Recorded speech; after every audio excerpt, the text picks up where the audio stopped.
সুপ্রিয় দর্শক, আসসালামু আলাইকুম। আশা করি আপনারা সকলেই ভালো আছেন। দূরে বা কাছে যে যেখান থেকে আমার ভিডিওটি দেখছেন সবাইকে স্বাগতম। আজ আমি তৈরি করে দেখাচ্ছি সবার পছন্দের আমের মোরব্বা। মোরব্বা খেতে পছন্দ করে না এমন মানুষ খুব কমই পাওয়া যাবে। খুব সহজভাবে আমি আজ আমের মোরব্বাটি তৈরি করে দেখাবো। অনেকে বলে আমের মোরব্বা তৈরি করার সময় আমগুলো গলে যায়, তো সেটা কেন হয় সেটা আমি আজ বলে দিব। এবং চলুন তাহলে দেখে নেই আমি কিভাবে আমের মোরব্বাটি তৈরি করে নিয়েছি।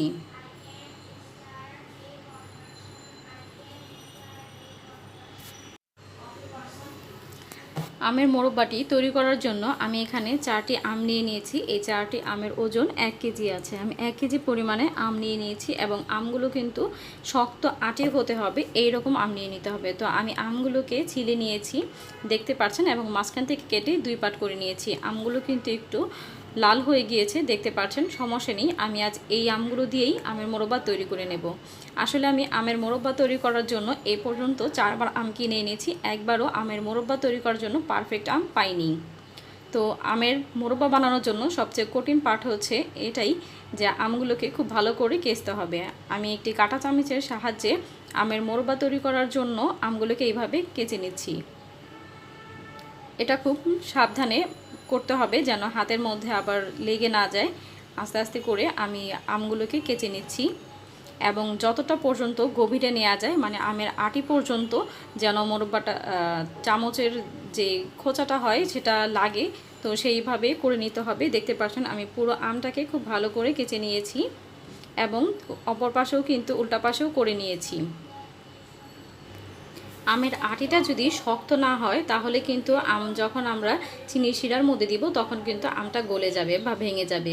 তো আমের মোরব্বা তৈরি করার ক্ষেত্রে সবসময় দেখে নিতে হবে যেন আমটা পরিপক্কভাবে শক্ত হয়ে থাকে।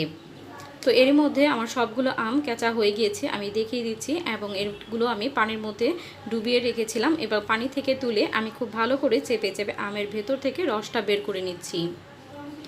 দেখতে পাচ্ছেন আমি খুব ভালো করে হাত দিয়ে চেপে আমের ভেতর থেকে রসটা বের করে নিচ্ছি এবং আবারও আমি এটা পানি দিয়ে ধুয়ে নেব।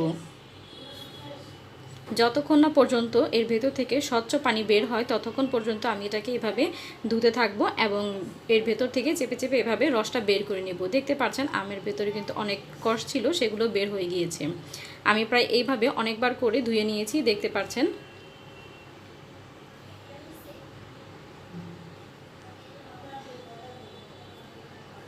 এবার আমি আবারও পানি নিয়ে নিচ্ছি।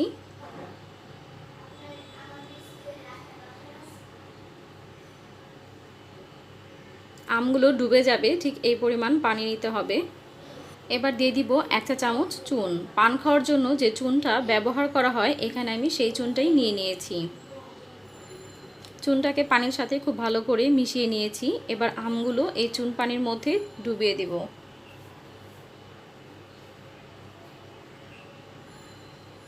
এতে করে আমগুলো যে সফট হয়ে গিয়েছিল সেইগুলো কিছুটা হলেও শক্ত হয়ে যাবে, সেই জন্য এই চুনের পানিতে আমগুলো ডুবিয়ে দিতে হয়। এতে করে আমটা অনেকটাই শক্ত হয়ে যাবে চিনিতে দেওয়ার সময়, আর আমগুলো ভেঙে যাবে না। এবার এটাকে 3 ঘন্টার জন্য আমি পানিতে ডুবিয়ে রাখবো। 3 ঘন্টা পর ফিরে এসেছি, দেখতে পাচ্ছেন।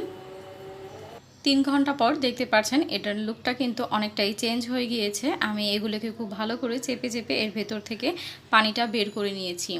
খুব ভালো করে চুনের পানিটা বের করে নেব এবং পরিষ্কার পানি দিয়ে আমি ধুয়ে নেব।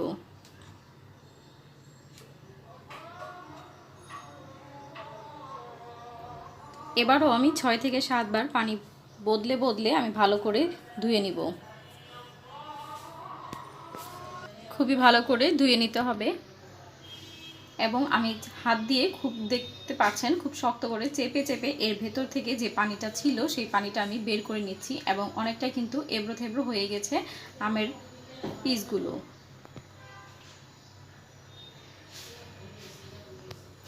আমি আবারও ভালো করে পানি দিয়ে ধুয়ে নিচ্ছি, পরিষ্কার পানি দিয়ে।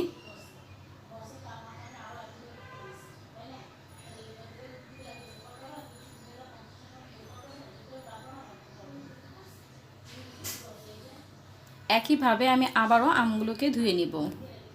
সবগুলো আম 6 থেকে 7 বার ধোয়ার পরে আমি এগুলোকে একটু একটা ছড়ানো পাত্রে নিয়ে নিচ্ছি এবং আমি ফ্যানের বাতাসে উপরে যে পানিটা আছে সেই পানিটাকে শুকিয়ে নেব।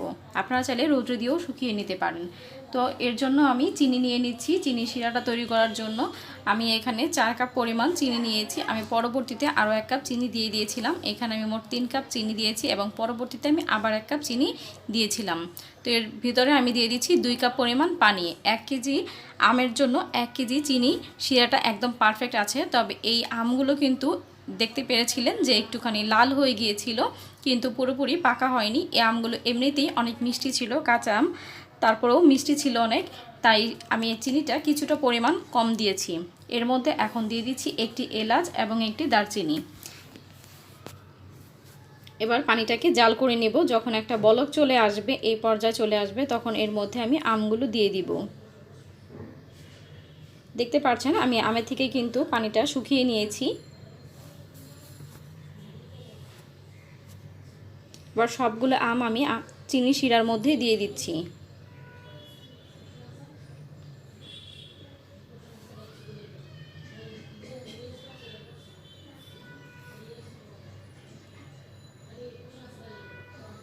খুব ভালো করে নেড়েচেড়ে মিশিয়ে দিচ্ছি। সব জায়গায় যেন সমানভাবে চিনি শিরাটা লাগে, তাই আমি খুব ভালো করে নেড়েচেড়ে মিশিয়ে দিচ্ছি। এবার একটি ঢাকনা দিয়ে ঢেকে দিব 10 মিনিটের জন্য। 10 মিনিট পর ঢাকনাটা খুলে নিচ্ছি।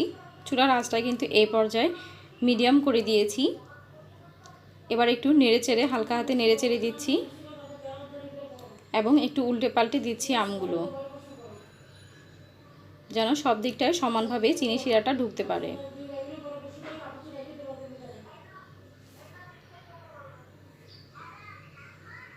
আলতো হাতে নেড়েচেড়ে উল্টে পাল্টে দিচ্ছি।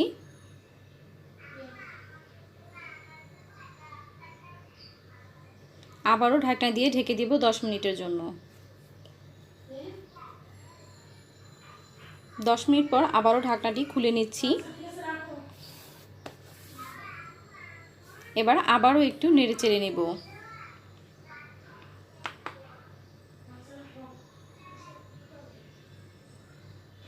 এবার কিন্তু আর ঢাকনা দিয়ে ঢেকে দিব না। এবার ঢাকনা ছাড়াই আমগুলোকে জাল করে নেব। আমগুলো কিন্তু খুব ভালোভাবে সেদ্ধ হয়ে গিয়েছে। এর কালারটা কিন্তু অনেকটা চেঞ্জ হয়ে গেছে, দেখতে পাচ্ছেন। তো এ পর্যায়ে আমি আর ঢাকনা দিয়ে ঢেকে দিব না, মিডিয়াম আঁচে এভাবেই জাল করে নেব।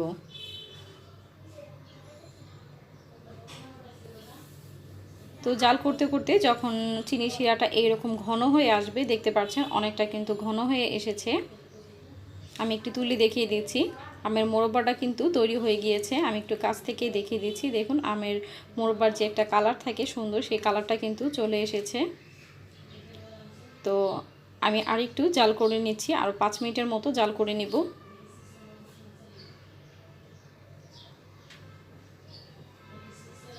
এবং আমি বারবার করে কিন্তু সবগুলো উল্টে পাল্টে দিচ্ছি।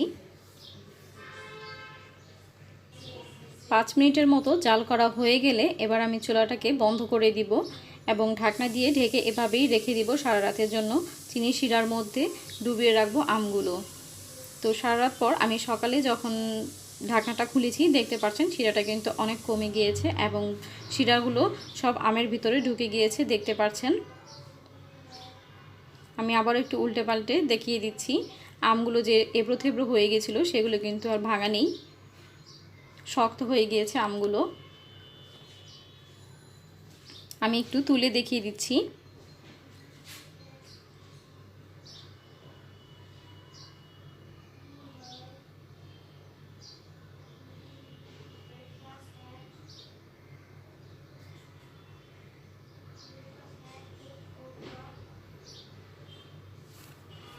দেখুন দেখতে কতটা পারফেক্ট হয়েছে। আমের মোরব্বাগুলো খুব সুন্দর একটি কালার এসেছে এবং এটা দেখতে কিন্তু অনেক লোভনীয় হয়েছে।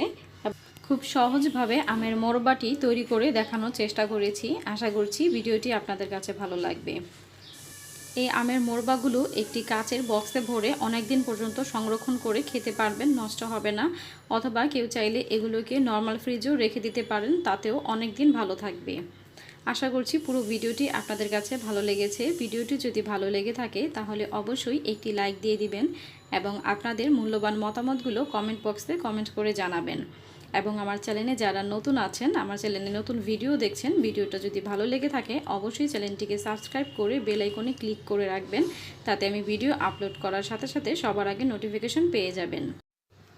আর যারা অলরেডি আমার চ্যানেলটিকে সাবস্ক্রাইব করে রেখেছেন তাদেরকে অসংখ্য ধন্যবাদ। আবারও হাজির হব নতুন কোনো ভিডিও নিয়ে। আজ এই পর্যন্তই। আল্লাহ হাফেজ।